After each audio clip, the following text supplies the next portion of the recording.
Today on the Hotspur America Podcast, we have author and screenplay writer Julie Welch, as well as longtime Spurs television announcer Daniel Wynne. We'll be discussing the Sunderland match and the awful officiating call which led to a goal from Cyprian Vertonghen disallowed, the FA Cup victory over Burnley, and delve into the memories of FA Cups past with Spurs. We'll also get up close and personal with our guests, discussing their personal relationships with the club, all that and much, much more on episode 21 of your Hotspur America. And naturally, I'm a Tottenham man, obviously. I can reflect back to being a player with and manager of some of the finest players that have ever been in the game. The place is fantastic, the tradition of this club. To be the manager of 3 cup-winning teams here, I'm so lucky, it's untrue. Hotspur America Podcast, airing every week during the English Premier League season. What a glory night at White Hart Lane. This great and historic football club. Joyful night down the Tottenham High Road. Hotspur America, the original US-based podcast dedicated solely to Tottenham Hotspur Football Club. Is Gascoigne going to have a crack? He is, you know. Oh, I say! Schoolboy's own stuff. I hate Arsenal, just hate them. Oh, what a goal! Unbelievable! Wow, this is incredible. We're the Yids in America. This is there to tap in. What a fantastic run. He scored! And it's turned home. Eric Dyer. This is your Hotspur America. Season 1, Episode 21 of the Hotspur America Podcast. With me, as usual, is the chairman of the Dallas Spurs Supporters Club and resident human encyclopedia of all things Spurs, Mr. Simon Dodsworth. How's it going? It's early, but it's going well. We're all very happy this morning, and then we all know why. Also with us is the kid from London who moved to Texas as a teenager, grew up, and now sounds like he's from California, the silky voice Superman of social media himself, Mr. Sam Zerowell. Wow. There you go. How about that, right? Morning and Merry second Christmas to us all. Yes, it is a second Christmas indeed. And as we all know now, there be guests among us. That's right, everyone. With us on the Hotspur America podcast for the very first time, we have guests. The first we'll be introducing is a young lady who really needs no introduction at all. She made her journalistic debut in 1969 after being asked to write a match report for a tilt between Coventry and Spurs, becoming the first female Fleet Street journalist to report on a game of football ever.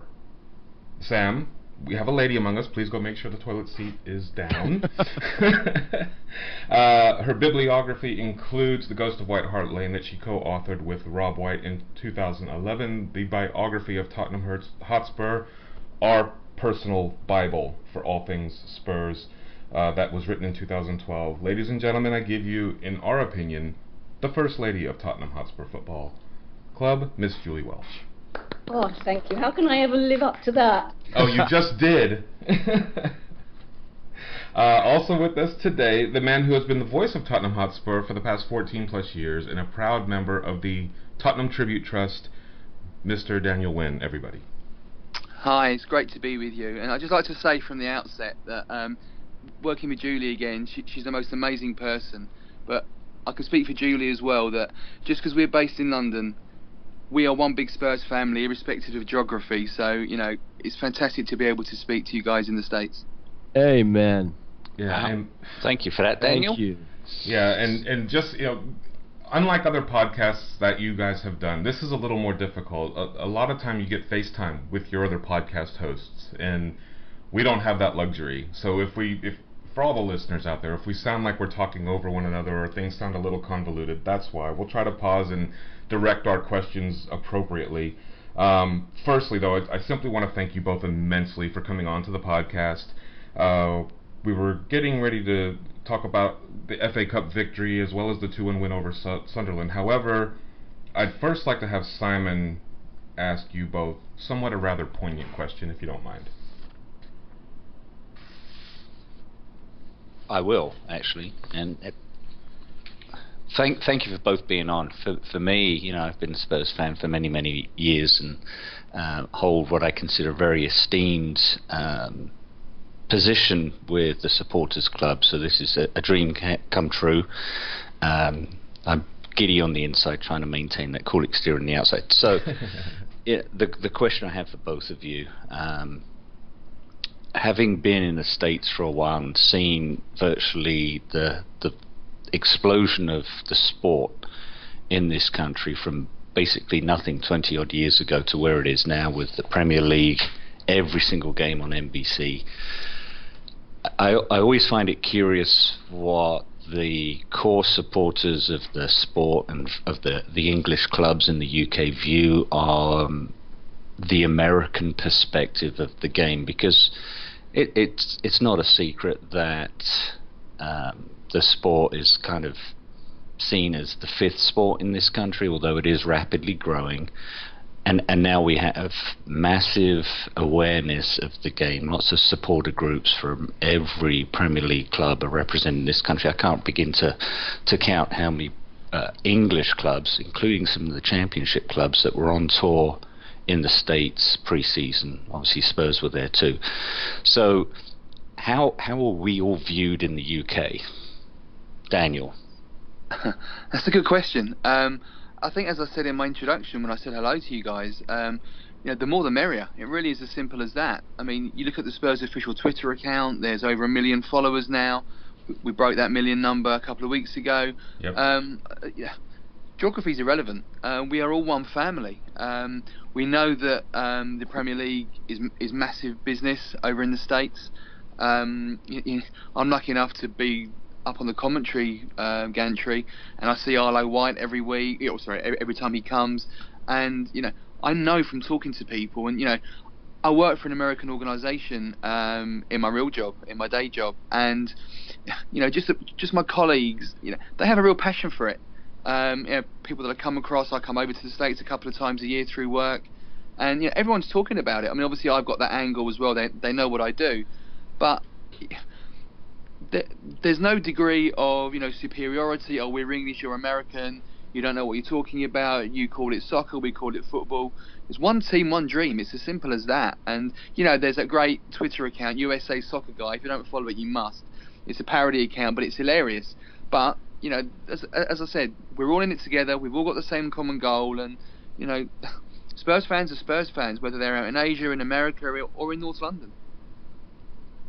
I think that's very true too. You see a lot of it, and I can't tell you how many people just in the last 6 months, let alone the last 2 years since I've been thoroughly following this football club, that I've befriended virtually, through social media, that live on the other side of the pond, and yep. No one has ever been nasty. No one has ever been crass. No one has ever been, I guess the word I'm looking for is snobbish, really, about the fact that I've been doing this my whole life. You guys have only been doing it a few years, and I think as Spurs supporters, the intelligence tells that person, I am more respectful of my American cohort because we are still the club that's trying to achieve the greatest of the great things that can be achieved in this league. You're not a bunch of bandwagon jumpers like United fans and City fans and Chelsea fans, in my opinion anyway. We chose this club, or I chose this club anyway, as someone who didn't grow up with it, because I want to be part of something that's able to grow into what it can become. And if it never gets there, I'm okay with that.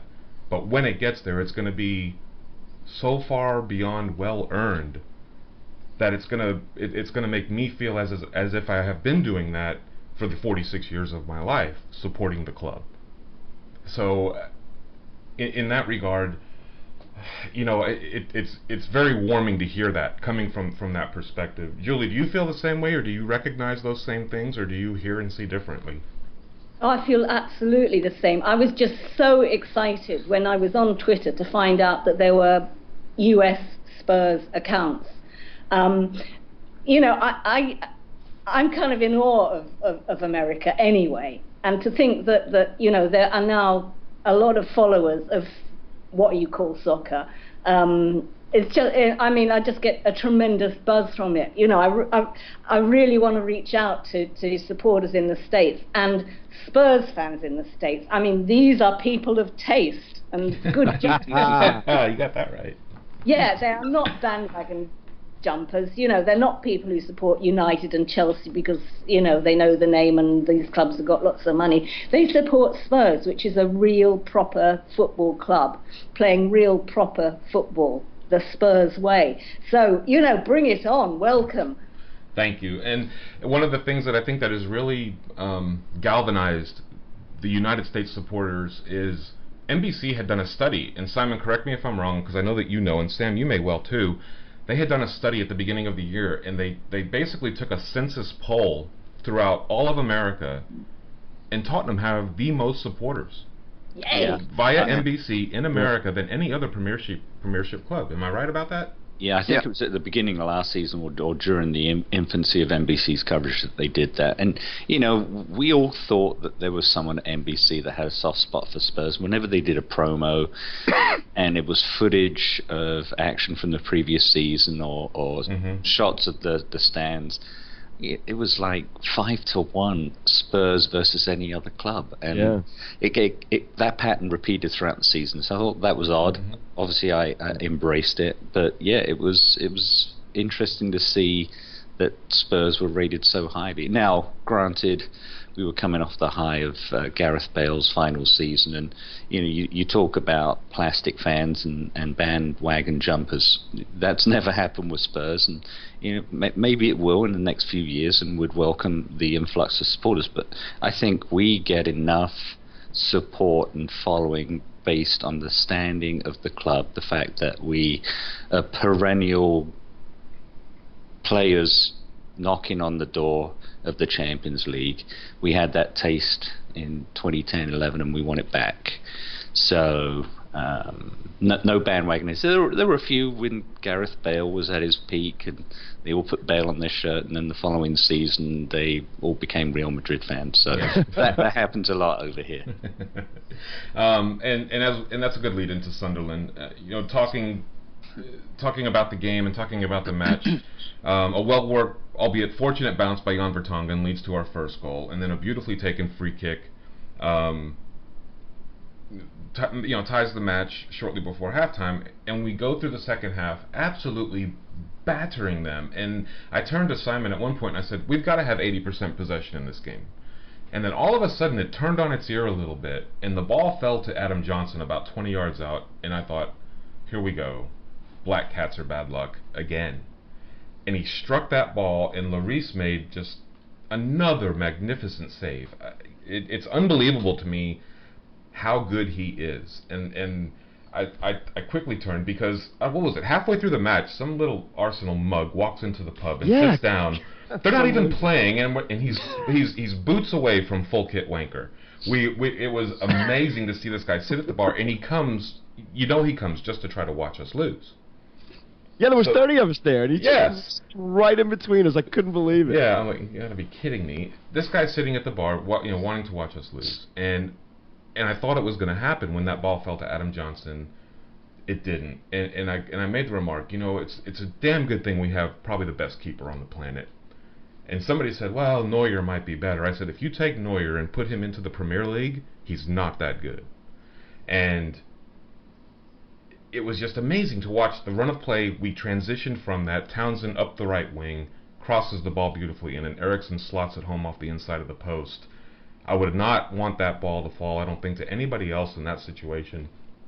Even Kane, just because of how good, Pantilimon in his own right played a very good game yesterday. Being 6'9" or whatever he is helped him out a lot, but he's also very athletic. And the game winner was just, we erupted. His head sunk. There were a bunch of chavs behind us watching the Swansea match. But before we talk about anything else, we've got to talk about the offsides. Do we not? Obviously, it's not offsides. Julie, what's your view? What did you guys see from the stands? Well, from the stands, I just thought, wow, what a fantastic way to finish the game. Yeah. And none of us could believe it when it was given offside. Up on the jumbotron, Jan's name was already up there and everything. I had a look at the offside rules afterwards, And they are quite confusing. And there are one or two people who were saying, no, he was offside. But to me, it is a goal.